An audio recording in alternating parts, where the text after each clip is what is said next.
Institut Media Digital MTek adalah sebuah perguruan tinggi yang berfokus pada bidang pendidikan dan pengembangan bidang media digital. Bersama saya Putri Enda Nur Hikmah, kali ini saya akan mewawancari seorang dosen yang bernama Bapak Insinyur Ciptono Setiobudi SEMT. Kali ini saya sedang berada di sini bersama Bapak Ciptono itu sendiri. Selamat siang Bapak, apa kabarnya? Selamat siang. Gimana puasanya kali ini? Lancar? Alhamdulillah. Syukurlah masih lancar. Ya, nah di sini saya ingin bertanya sedikit mengenai pengalaman Bapak sebagai dosen di Institut Media Digital MTek ini. Bapak di sini udah ngajar berapa tahun sih Pak, kalau boleh tahu? Saya sebagai dosen tetap dari 2005 ya. Jadi tapi dari unsur praktisi. Jadi kebetulan saya bekerja di Indosiar juga saat itu, sehingga memang semangatnya di kampus ini saat itu memang bagaimana mengkolaborasi seperti yang anjuran pemerintah juga, link and match. Jadi industri dan kampus itu bersinergi untuk menciptakan talenta-talenta yang bagus. Gitu. Oke, di kampus ini tuh Bapak ngajar berapa matkul sih Pak? Ada matkul apa aja yang Bapak ampu gitu? Ya, sesuai dengan background saya di Indosiar, jadi ada teknologi broadcasting televisi, broadcasting media, terus TV programming ya, kebetulan saya terakhir ini megang TV programming ya karena memang saya di Direktorat Programming ya, seperti bagaimana mengatur slot iklan, bagaimana mengatur program televisi, bagaimana riset rating dan share seperti itu. Oke, tantangannya ketika Bapak mengajar di mata kuliah TV programming itu tuh apa sih Pak, kalau boleh tahu?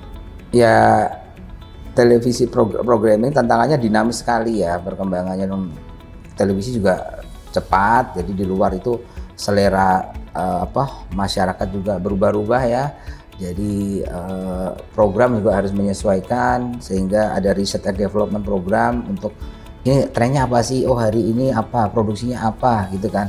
Nah sehingga kita di programming membuat slot jam berapa sih, atau di prime time ataukah di sebelum maghrib atau apa gitu ya. Tantangannya seperti itu, pemainnya di mood puasa nih sekarang ini, berarti dia harus ada program yang Ramadan, berarti di programming dia harus menyiapkan suatu program-program yang berbau agama ya, seperti aksi ini sorenya bisa habis sahur seperti itu. Jadi kalau tantangannya gimana kita harus ngikutin perkembangan televisi juga, dia kan akan dinamis juga.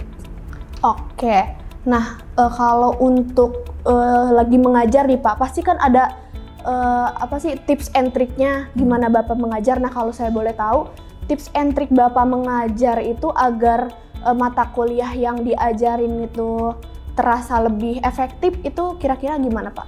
Ya, mengajar itu memang style ya. Ada setiap dosen berbeda, dosen A, dosen B, dosen C ya. Kebetulan kalau saya berangkat dari praktisi, saya lebih suka memberikan contoh-contoh studi kasus yang terjadi di dunia televisi, dunia media pada umumnya, persaingan media pada umumnya.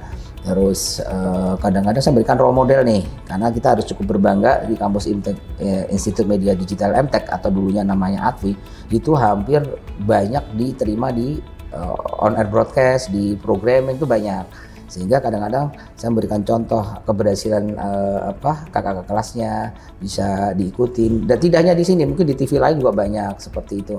Sama studi kasus apa sih perkembangannya, jadi tidak hanya teori, terus kita berinteraktif dengan anak-anak untuk diskusi seperti itu sih. Oh baik, mungkin itu saja sih Pak yang mau saya tanyakan. Nah, baru saja saya menanyakan beberapa pertanyaan kepada Bapak dosen kita. Mungkin wawancara kita cukup sekian.